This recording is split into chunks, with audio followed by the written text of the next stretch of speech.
Porque esse trabalho da avó, eu falei para vocês, ele é o trabalho mais importante que vocês vão fazer comigo no ano. Para mim, é, ele é importante não só para eu poder corrigir, analisar, ver como é que está o seu português, como é que você está escrevendo, mas mais do que isso, para colocar você em contato com a história da sua família, para o neto ou a neta conversar com o avô ou com a avó e dar valor, dar importância na luta dessa pessoa, porque no fim das contas vocês só estão aqui hoje no CEF2, nessa escola que está no centro de Brasília, que é uma escola cheia de história importante, porque teve a luta da sua avó, teve a luta do seu avô, que venceram a dificuldade na infância, no lugar onde eles viviam, e a história, a trajetória permitiu que a família de vocês chegasse até aqui, até o Distrito Federal, conseguisse lutar pelo direito de ter uma moradia, de ter um trabalho, de melhorar a vida da família, e os netos deles hoje em dia estão estudando numa escola pública de qualidade, com ensino integral, com bons professores. Então, assim, eu passo esse trabalho em todas as turmas, desde que eu sou professor da secretaria, desde 2010 eu faço esse trabalho com os meus estudantes. Então, eu passei para os sextos anos, eu tenho 4 sextos anos e tenho 3 sétimos anos. Todo mundo teve que fazer esse trabalho. Então, até agora, eu recebi 143 trabalhos. Você teve que fazer um trabalho, eu corrigi 143. Mas não tem problema, porque todo ano eu corrijo, eu adoro ler esses trabalhos, porque eu aprendo muito conhecendo a história de vida dos avós de vocês. Da mesma forma que vocês aprendem com os trabalhos, eu também aprendo. Porque a história da luta das pessoas sempre tem muita coisa para ensinar para a gente. Então, para vocês terem uma ideia, assim, nesses anos que eu sou como professor, eu já li mais de 2.000 trabalhos sobre os avós. Eu escrevi a história do Recanto das Emas, quando eu trabalhava lá, só com as entrevistas, com as histórias da vida das avós dos meus alunos, tá? Então, aqui, no caso de vocês, até agora, entre esses 143 trabalhos que eu corrigi, uma coisa, por exemplo, muito interessante que a gente pode perceber nesses trabalhos é que quase todos os avós não moram mais nesse lugar onde eles nasceram. 122 avós mudaram do lugar onde eles nasceram. Só 21 avós permanecem morando no mesmo lugar. A grande maioria, 80% desses avós, tiveram que deixar a terra natal deles para procurar uma vida melhor, para lutar por uma moradia, por um trabalho, por condição de estudo para os filhos. Porque vocês repararam aí que a maioria dos avós, às vezes não é o caso do seu, mas é esse exercício que eu estou tentando mostrar para você, que a história do seu avô e da sua avó que você escreveu não está isolada, que a história de vida do seu avô, da sua avó, não tem nenhuma história igual. Nenhuma história de vida é igual à outra. Mas todas as histórias de vida estão conectadas, elas têm coisas parecidas, elas têm coisas que se cruzam. Então, assim, coisas que andam juntas.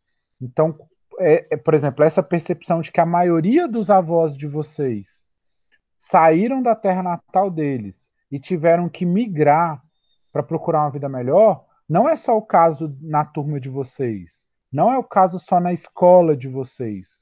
Como a gente já viu lá na aula sobre Planaltina ou na aula sobre a Vila Mauri, é a história da maioria das pessoas que vieram morar em Brasília. Então, mesmo que seu avô e sua avó não tenham mudado para cá, os filhos deles mudaram, tanto que vocês estão aqui. Então, a história dessas Ô, pessoas se professor, liga à história de Brasília pela migração, pela mudança, por essa andança, por essa errância. Diga, João. minha avó é mais velha que Brasília, minha avó. Então, a maioria dos avós de vocês ainda é mais velhos que Brasília. Tem alguns avós, uma quantidade significativa até, ó. Deixa eu ver. Ó, 30, 12, Minha avó tem 37. Tem minha, 42 avós dos 143 que nasceram depois que Brasília foi construída. minha Mas avó tem tem 84 101 anos. avós, que são a maioria, que nasceram antes de Brasília ser construída. Mas, independente deles terem nascido antes ou depois, a história deles está conectada com Brasília. E isso é legal também, porque se vocês repararem, as respostas que os avós de vocês deram sobre como era a infância deles, essas infâncias eram muito diferentes da infância que vocês têm hoje em dia. Quantos avós de vocês não falaram que quando ele era criança, ele já tinha que trabalhar, já tinha que ajudar na roça, já tinha que ajudar na casa, já tinha que cuidar dos irmãos, já tinha responsabilidade como se fosse um adulto. Até porque essa ideia de infância, de criança não poder trabalhar, nem existia. Isso é uma coisa muito mais próxima da gente. Uma coisa que parece assim básica, que criança tem que estudar, não existia oportunidade, não existia escola para todo mundo. A escola ficava muito longe, muito afastada. Então, a maioria dos avós teve oportunidade de estudar, mas a maioria deles não terminou o estudo, estudou poucos anos. Eles vieram de vários lugares diferentes. Mas se a gente, por exemplo, reúne as informações, para vocês terem uma ideia, dos 143 avós de todo mundo do CF2, a maioria, o lugar de onde mais veio gente foi do Piauí.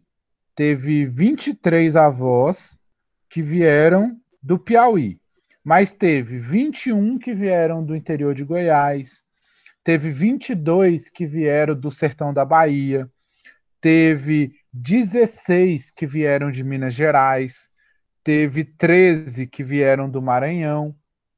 E isso eu estou falando só os principais, porque teve de vários estados, da Paraíba, do Ceará, do Pará, Tocantins, Pernambuco. Teve até avô e avó de fora do Brasil. Teve uma avó que veio do Peru e uma avó que veio do Equador. Para vocês verem assim como existe uma divisão, vários lugares, mas todos esses lugares, esses diferentes caminhos, eles se concentram na direção de Brasília. Mas a gente está, de novo, vivendo um momento de dificuldade que no passado dos avós de vocês era uma situação mais comum no Brasil. E as crianças acabavam sendo obrigadas a participar da ajuda, do trabalho, da plantação para poder ter comida, da arrumação da casa. E quando eu falo as crianças, muitas vezes a criança mais sobrecarregada era a menina, porque era quem tinha a obrigação de ajudar em casa, era a obrigação de quem tinha de olhar os irmãos. Então as mulheres acabavam, e eu digo isso também porque muitas vezes a maioria dos trabalhos é feito sobre a avó. Tem pouco trabalho sobre o avô. Dos 143 trabalhos, só 21 foram sobre o avô. 122 foram sobre a avó. Porque geralmente a avó é uma figura mais próxima da gente, né? Isso acontece por dois motivos principais. O primeiro motivo é que geralmente as avós vivem mais tempo que os avós. Que a média de vida das mulheres ela é maior que a dos homens, que o homem morre mais assassinado, né? O homem se mete mais em confusão, homem é bicho mais brigão, caçador de confusão, então o homem morre mais por causa disso. E os homens também cuidam menos da saúde, né? O homem vai menos no médico, o homem se importa menos com o problema de saúde. Quando ele vai se importar, o problema de saúde já está muito avançado. Então, por esses motivos, os homens geralmente morrem mais cedo. Então, às vezes, quando você vai fazer o trabalho, só tem a avó, né? Não tem o avô porque ele já é falecido. Isso é um motivo. O outro motivo que acontece muito também é que as mulheres dificilmente abandonam a família. Geralmente a mãe é a pessoa que sustenta a família, que cuida dos filhos, aconteça o que acontecer. Enquanto que o que tem de pai que abandona a família, no passado tinha, hoje em dia continua tendo, porque infelizmente tem muito homem que abandona a mulher já é na gravidez, já, ou logo que o bebê nasce, vai fazer outra família. Então, assim, muitas vezes o contato da família não inclui o avô, porque o avô se perdeu, pegou outro rumo, foi para outro lugar, tá? E aí esse é o motivo que geralmente não tem o avô. E além disso, Normalmente as avós gostam mais de conversar, né? A avó está mais presente em casa, a avó tem mais paciência com os netos para conversar, para Ô, contar a história professor, de vida dela.